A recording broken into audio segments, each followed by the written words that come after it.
to share this Dan McLaughlin essay with you. It's posted at nationalreview.com today, and it really feeds into one of my themes, one of the core purposes of the Donald Trump campaign, which, as I have explained on numerous prior occasions, is to embody and personify every left-wing stereotype of conservatives that has ever been vomited upon us. Now, McLaughlin calls it Trump strapping, and he gets everything right, but he doesn't quite take it far enough. The headline is "Liberal Pundits Use Trump to Win Old Arguments."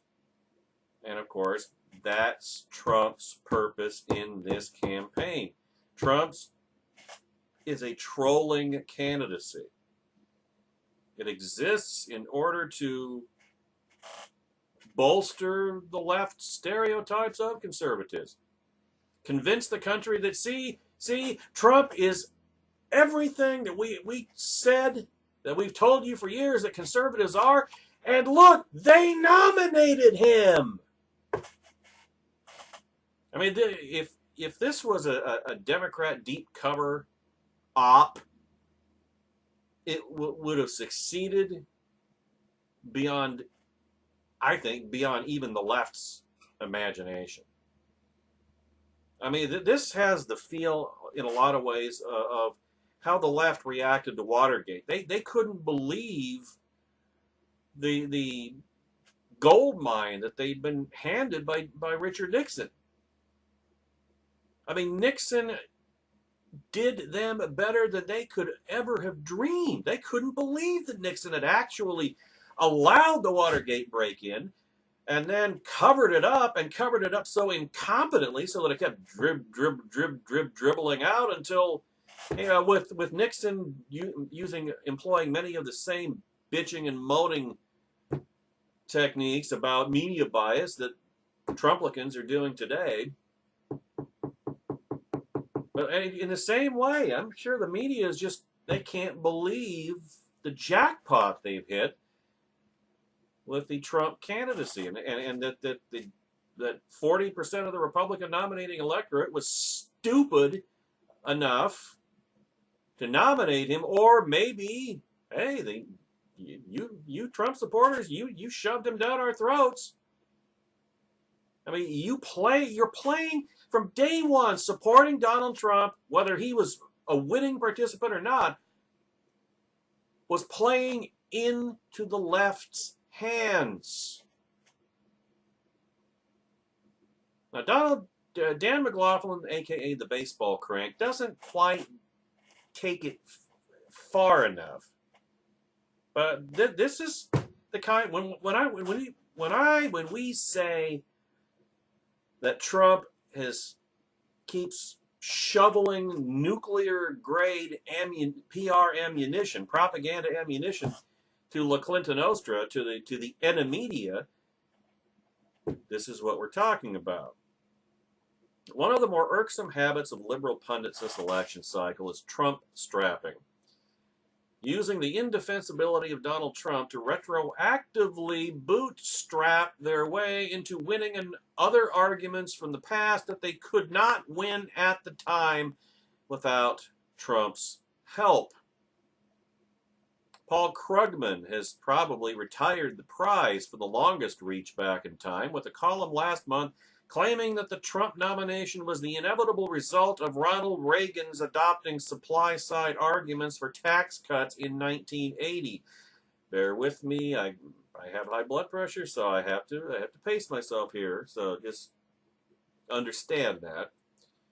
Quote, "What I want to talk about is when exactly the GOP went over the edge. Obviously, it didn't happen all at once, but I think the real watershed came in 1980-81 when supply-side economics became the party's official doctrine. So now, the media is smearing supply-side economics, free market economics, with Donald Trump's Cheeto-dusted visage. Former Daily Kos writer and Planned Parenthood communications manager Kaylee Jo Gray may win the award for the most implausible stretch by rehashing 2002 and 2004 campaign ads. She tweeted, quote, "Donald Trump is what happens when your party normalizes attacks on veterans like Max Cleland and John Kerry. He's simply the next step." You remember how the Democrats trolled us by running anti-war veterans for high public office? Max Cleland, of course, was a United States Senator from Georgia. John Kerry ran for president, of course.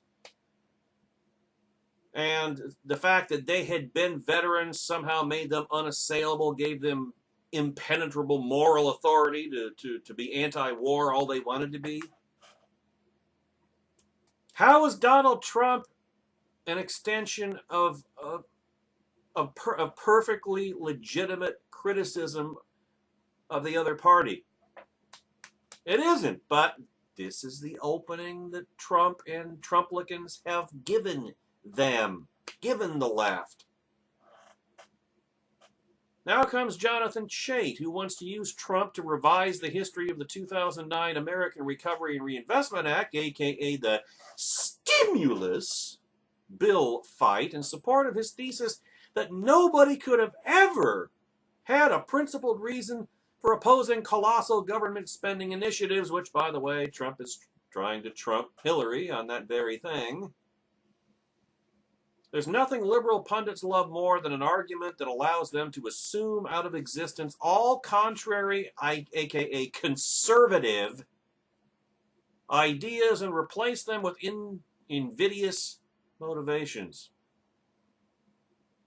In a column entitled "Trump Proves Republican Obama Hate Was Never About Obama's Ideas," Chait rewrites the past. Quote, "The overwhelming majority of Republican voters found Obama's stimulus unacceptable for reasons that had nothing to do with its non-existent merits. Indeed, the same can be said of a large share of Obama's entire domestic agenda, against which Republicans have spent 8 years on a frenzy of opposition." Boy, you hear that, Tea Partiers? Frenzy of opposition. What animated Republican voters was a fear of cultural change. Their anti-statism was confined to programs that seemed to benefit people other than themselves. Racial resentment and ethnocentrism, not passion for limited government, drove the conservative base. Trump has not only disproven the conservative movement's theory of its own base, he's disproven its history of the Obama presidency. One word, or I suppose you could split it up into two, but it amounts to the same thing. Bullshit! It was always about his ideas. It was never about his ethnicity. About the fact that he was and is a mulatto, or whatever that matters. But this is the opening Trump has given the left, and they are, you got to hand it to them, they're not letting moss form on themselves. They're not wasting any time. They are using it to the max, as much as they possibly can. Trump and Trumplicans gave the left this opportunity. Now, to start with, Chait is mixing and matching here between Republican politicians and Republican voters. Republican politicians sometimes pursue Beltway-specific motivations, and Republican voters are hardly monolithic and always include a fair number of people who are a lot less informed or consistent over time than the typical policy maker. Endorse Trump! Endorse Trump! Endorse Trump! In case you needed me to be less subtle. It is true that voters on both sides of the aisle tend toward tribalism, that makes them willing to accept their own sides doing things they loudly oppose on the other side. Think of how little campus and street protests we've seen against Obama's wars, drone strikes, failure to close Gitmo, after volcanic broad brush anger from Democrats against Bush's war, quote unquote, and detention policy. Those same voters are now lining up to back Iraq war supporter Hillary Rodham Clinton, or as Trump refers to her, the co-founder of the Islamic State. Or consider how Democrat voters now consider anyone who opposes sado marriage to be a bigot beyond the pale of civilized society. Yet they support Barack Obama, who took that position until 2012. He never really took that position, but you know what I'm getting at. And Hillary Clinton, who never really held it either, pretended to until all the way through 2013, when she started running for president. Or rather, her party's nomination. There's a whole range of issues, from privacy to free trade to deficits, where polls often show that the voters are in the party out of power tend to grow more skeptical. When Democrats change their minds or compromise out of political calculation, this is taken merely as a sign of the wickedness of an America that bullies them into these positions. When Republicans do so, it's seen as a sign that they don't believe in their stated ideas and are driven by nefarious ulterior motives, which, of course, Trumplicans wholeheartedly agree with that argument. That's why they wanted to burn it down! The Trump retroactively proves we were right about all Republicans' columns ignore the extraordinarily anomalous conditions that were necessary for Trump to win the nomination, while 60% of the voters in contested states voted against him, and the overwhelming majority of Republican officials opposed him, many of them openly and vigorously, although obviously not nearly enough of them and not openly and vigorously enough. Without rehashing the entire primary here, Trump benefited from three interlocking dynamics. Divided opposition that prevented anti-Trump voters from coalescing around a single alternative, as happens every 4 years. Conservatives can never coalesce around a single candidate. They scatter themselves to the four winds. They don't have any concept of organization and banding together and making a common cause and a united front. And that's why the establishment candidate, which this year, believe it or not, yeah, that's right, I said it, is Trump, always wins, cruises to the nomination without any particular difficulty. And it's happened again. It's just Trumplicans don't realize it. They don't realize that Trump is the epitome of the establishment. If he's a Republican, anything, any kind of Republican, he's a Rockefeller Republican. But they don't care because they've jettisoned their principles a long time ago.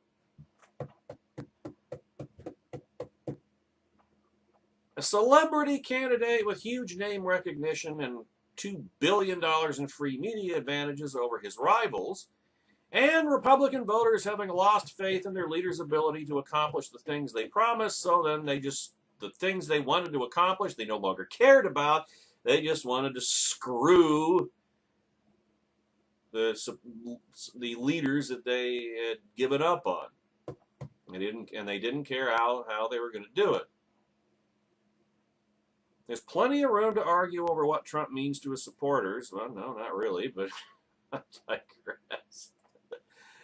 It's no different than Obama's personality cult. It's the same dynamic, folks. Some of whom quite clearly are driven by racial resentments and animosities, but they remain a minority of the party and a relatively powerless one when not wedded to the unique conditions of the 2016 presidential primary. Now, this is where I say that McLaughlin, a.k.a. the baseball crank, doesn't take it quite far enough. Because everything he said in that paragraph is absolutely true.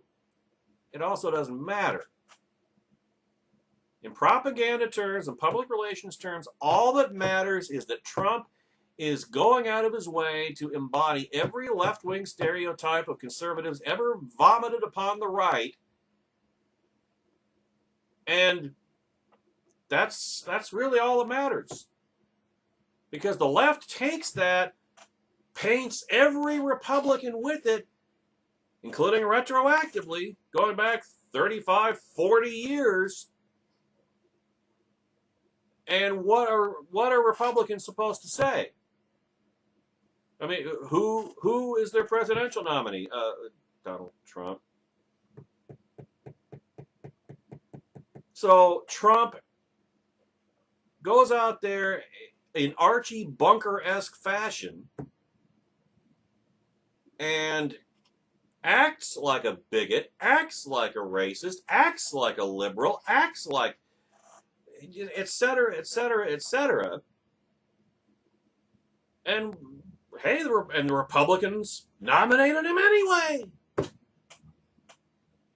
This is why this is why the Republicans didn't need Donald Trump as the face of the party. Because that's what happens when you nominate somebody. They become the face of your party. Everything they are, everything they say, the entire party owns. Why do you think, as I said in the previous video, why do you think that the number of current, former RNC officials, Republican Party officials, that want Trump dumped, or at least his candidacy defunded at the party level, why do you think that number keeps growing? Because they don't want to get sucked under in the undertow. They're now realizing how much trouble the party is in. And they're trying to do something about it.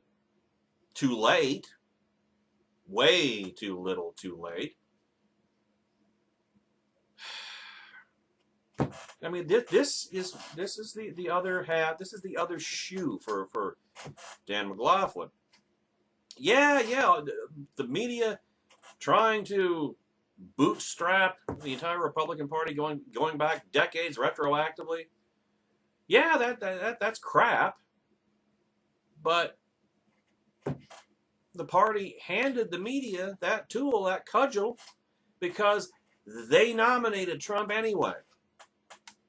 So it doesn't matter how counterfactual the media is being, how history revisionist the media is being. It doesn't matter. It doesn't matter because we all knew that about Trump. We all knew who Trump was, and yet 40% of the nominating electorate shoved him down our throats anyway. So now Donald Trump, and everything that he says, everything that he does, every gaffe, every controversy, that's the face of the Republican Party.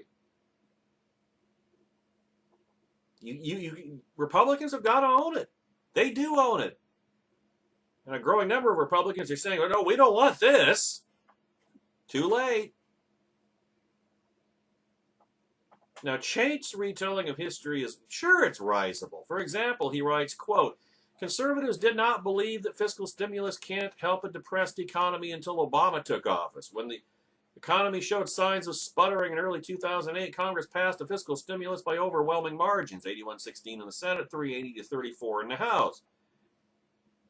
Now, close quote. Now, does anyone who lived through, and parenthetically, there was no more support for such a policy on the right in 2008 than there was in 2009. The only difference between in 2008 and 2009 was that Obama's stimulus was so much larger, huger, if that's a word, and it is because I just said it. But there was no more. There wasn't any more support for it among conservatives the year before. Trust me, I was there. I lived through it. Now, does anyone who lived through the period from 1980 to 2008 really think government spending for its own sake was popular among Republican voters or praised by Republican politicians? In fact, Chait's got to be referring to the Trouble Asset Relief Program. That's got to be what that is.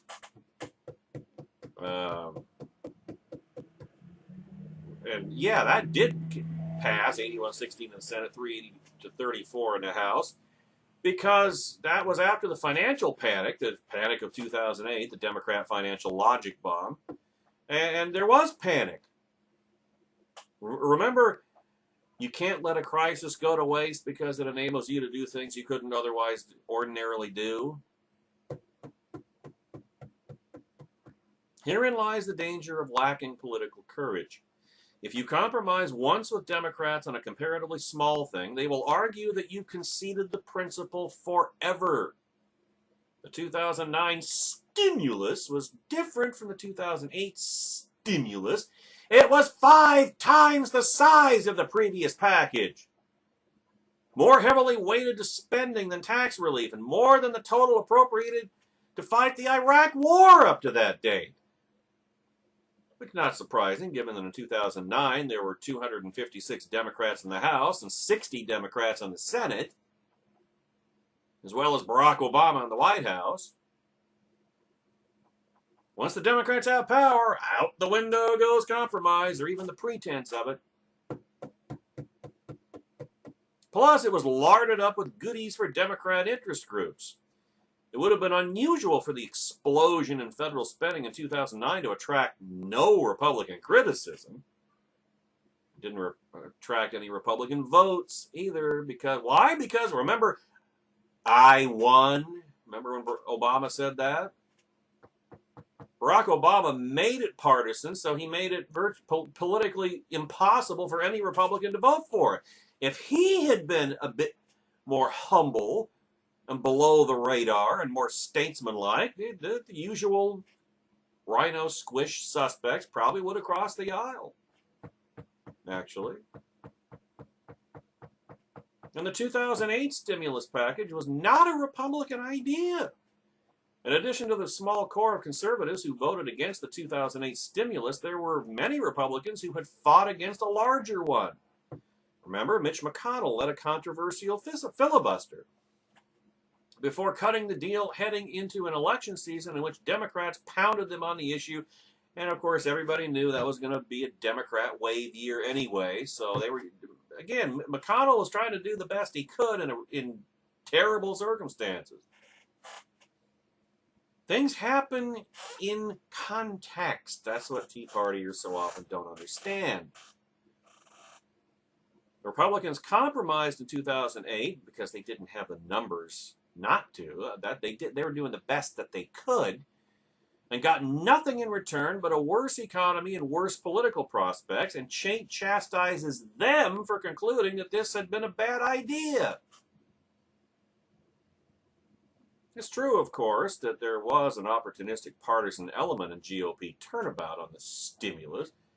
In 2008, the party was in power in the White House and concerned about being blamed for an economic downturn unless it did something.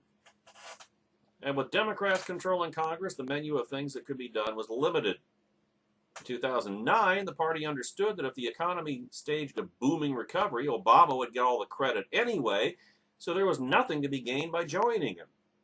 But given the budget-busting size and content of the 2009 package, it would probably have drawn a fair amount of opposition from Republicans, even if you believed that their grudging support of the 2008 stimulus were sincere.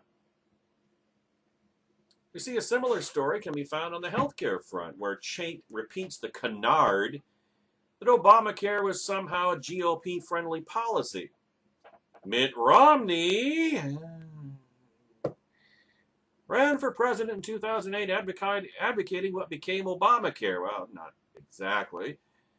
Regulated exchanges with subsidies and an individual mandate, and faced hardly any blowback from his base. He also didn't win the nomination, did he? Not that year, anyway. Of course, Romney lost the nomination in 2008, and while some quarters of the right did criticize him while teaming with Democrats to pass Romneycare at the time, the hot-button issues in that race were the Iraq War and immigration. The reality is that health care was a neglected issue in the Republican intra-party debates from the mid-1960s until 2009, because most Republicans didn't think the issue warranted major federal legislation and didn't think there was a real threat of such legislation's passing, at least until it was too late. The main exception was during the Hillary Care debate of 93-94. And even then, most of the proposals that included mandates and the like were either transparently insincere Me Too's from Capitol Hill Republicans looking for a rhetorical sop to stop a bigger Democrat plan, or niche think tank papers such as those produced by the Heritage Foundation's Stuart Butler that almost nobody read. There's no evidence that Republican voters spent much time thinking about any of these proposals, much less endorsing them before 2009. When they were confronted with a sudden legislative juggernaut aiming to massively overhaul the whole system in the aftermath of an economic crash and a battery of expensive and unfair bailouts, they naturally put more thought into the issue. Chait seems not even to have considered the idea that the widespread loss of faith in major institutions following the 2008 crash might have influenced the thinking of either Republican voters or politicians. Are we really surprised that compassionate conservatism, quote unquote, went out of favor with Republicans between 2005 and 2009, and that the main reason for this might be due to someone other than Barack Obama? Well, again, all of that is true. This is the opening that Donald Trump, who, let me remind you all, supports socialized medicine, gave them.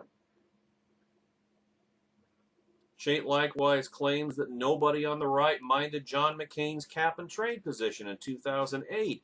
But aside from ignoring the fact that McCain, well, and here again, he got nominated, right? Who you nominate becomes the face of the party, warts and all. So I'm saying. But aside from ignoring the fact that McCain was hardly beloved by the GOP base, he offers no reason to believe that cap and trade was actually popular with Republicans or their voters at the time. Polls showed that Republicans were skeptical of global warming, with good reason. An April 2008 Pew poll, for example, found that fewer than half of all Republicans believed in global warming theory, that the partisan divide on the issue was growing, and that GOP voters rated action on the issue a lower priority than any other issue polled, which tends to happen in the midst of an economic depression.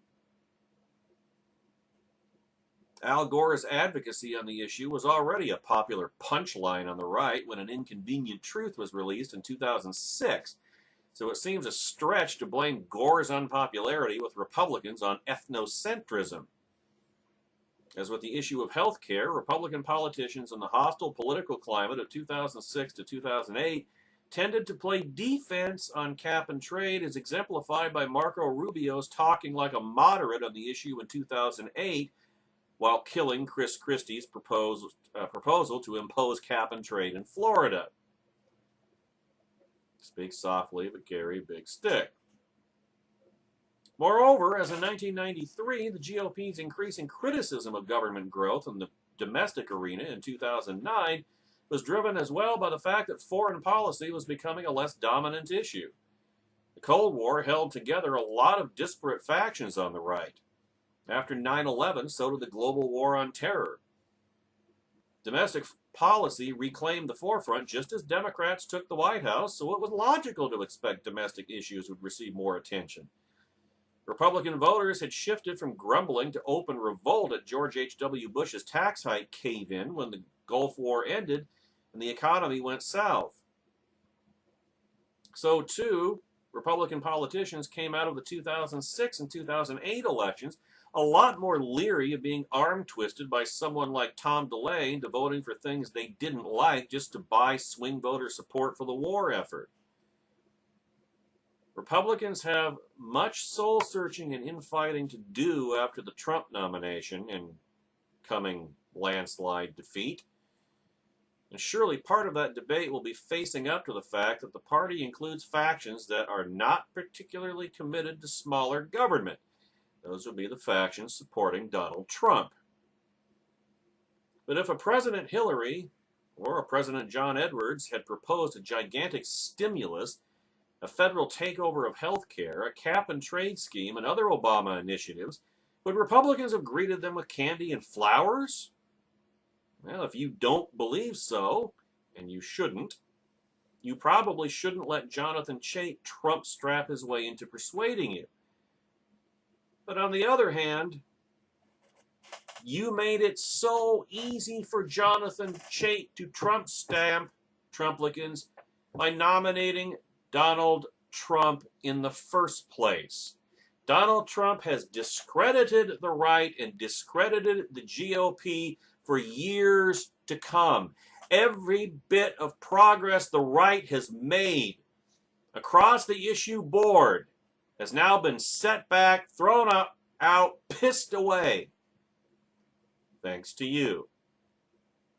So again, I say, well done, Trumplicans. Well done.